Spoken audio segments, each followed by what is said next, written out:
Gamet olish.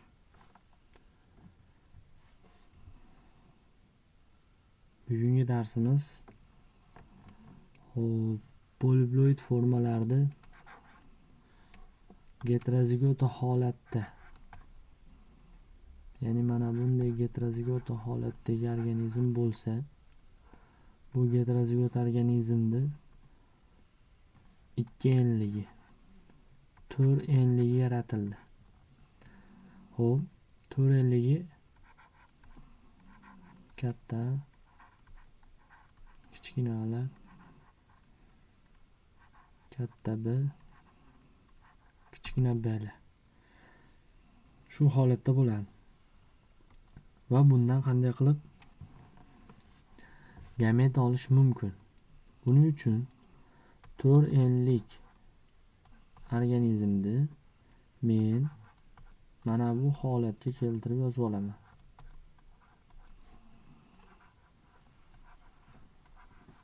Baribir o'rni almashgani bilan qiymat o'zgarmaydi. Demak, shu holatda yozib oldimda gametalar olishdagi haligi formuladan foydalanamiz. Ya'ni 2 ning n'chisidan emas, mayli undan ham foydalansak bo'laversa kerak-ku, lekin mana bunday qilamiz. Qanday qilamiz? Xo'p, heterozigotalarni sanayman. Bu orqadan boshiga qarab 1 2 4 8. Har doimgidek. Xo'p, endi biz aytganmiz oldingi darslarimizda bu 8 nima degan? Bu 8 katta A dan 8 ta yoz degan. Demak, bu yerdan boshlayman endi. Katta A dan 8 ta yozaman.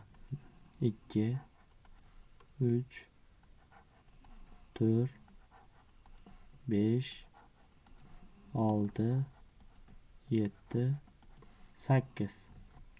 Kichkina A'dan ham xuddi shuncha yozaman. 1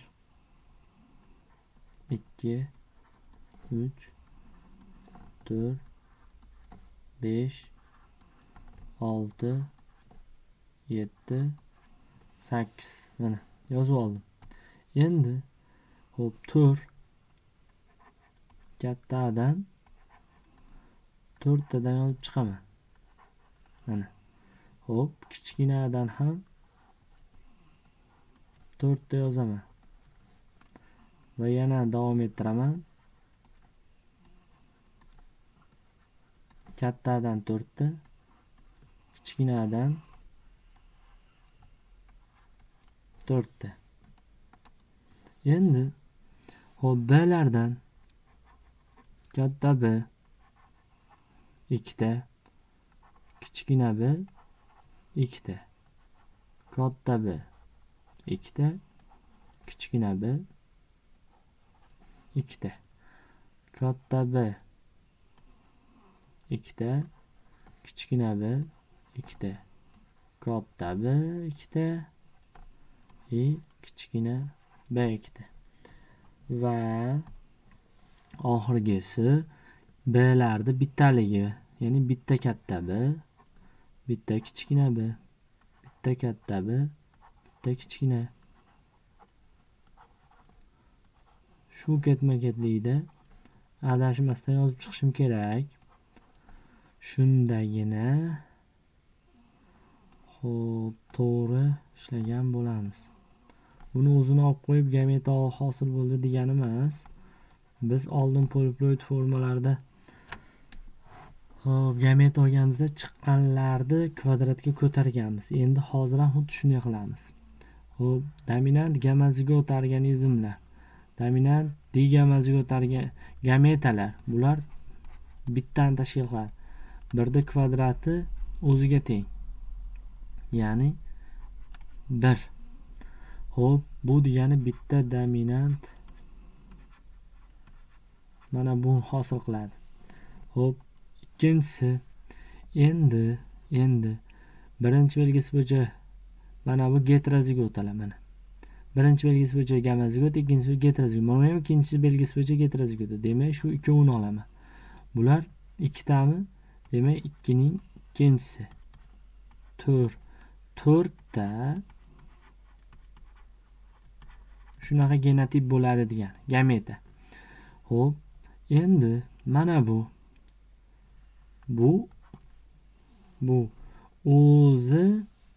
o'zi bitta kvadrati o'ziga teng.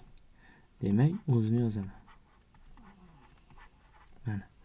Endi keyingisi birinchi belgisi bo'yicha heterozigota. Mana bu bitta. Keyingisi bo'yicha dominant gamozigota. Xo'p, dominant gamozigota bo'lsa, yana bormi? Bor, mana bu. Mana.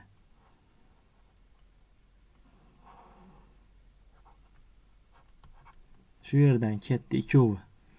Demak, ikkinchisi 4 ta, birinchisi heterozigota, ikkinchisi dominant gamozigota. Endi diheterozigotalarga yetib keldik. Diheterozigotalar.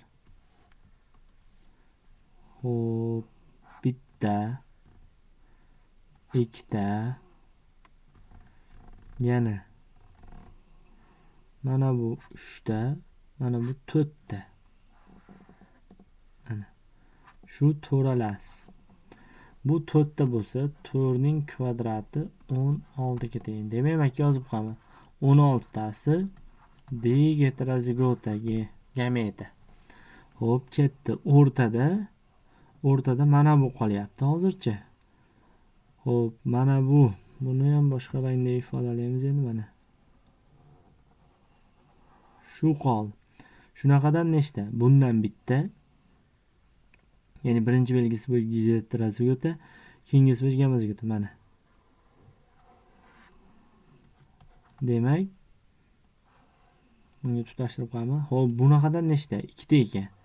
Ikkinchisi 4 ta. Demak, heterozigota resessiya gamozigota. Endi o'rtadagilar qolmadi.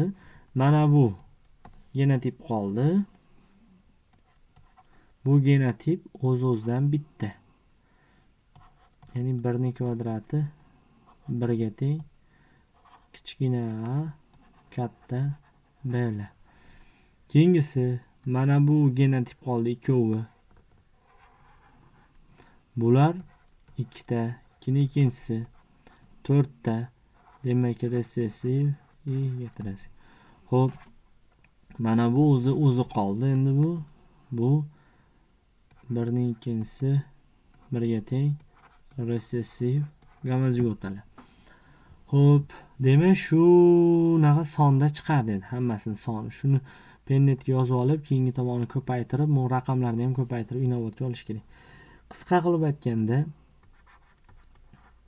mana bunday diheterozigotalar chachishtirilgandagi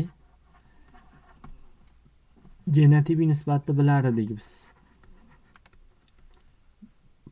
1 2 2 4 1 2 1 2 1. Shu nisbat bilardik. Shu nisbatdagi sonlar chiqdi mana shu yerda. Lekin hammasi kvadratga ko'tarilgan mana. 1 4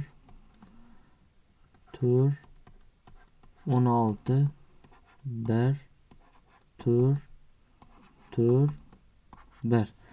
Mana xuddi shu son chiqadi. Mana shu ikkida qaysi genotip bo'lsa shundan 4 ta bo'ladi. Mana qaysi buni bilamiz biz yoddan.